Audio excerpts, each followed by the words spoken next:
Today we are going to be talking about likelihood ratios. So first, what is a likelihood ratio?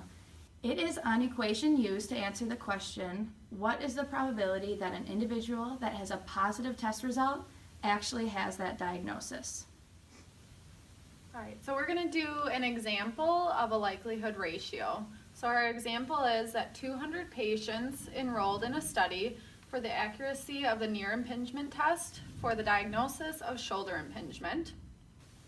So here we just set up a chart. So you have individuals who have been diagnosed with shoulder impingement and have not been diagnosed with shoulder impingement.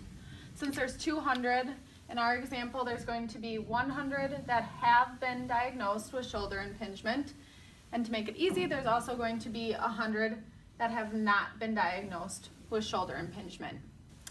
Of those who have been diagnosed, out of the 100, 80 of them scored a positive test result for the near impingement test, which means 20 got a negative test result for the near impingement test.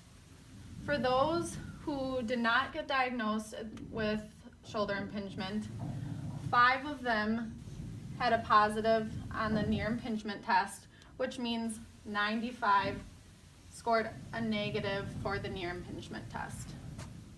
Okay, so now we're going to show you how we got to this positive likelihood ratio with this equation.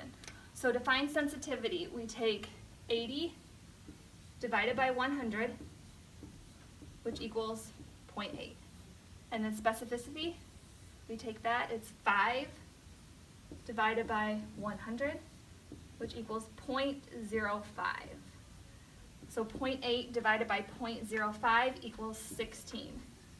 Now this number is what tells us for individuals that come into our clinic per se that have a diagnosis of shoulder impingement are 16 times more likely to test positive for the near impingement test. So what is the clinical relevance of using a likelihood ratio? It's to find the most appropriate assessment or test to determine the client's problem. This is important to us as OTs because we want to be using the most efficient tests so that we can better help them throughout our therapy process.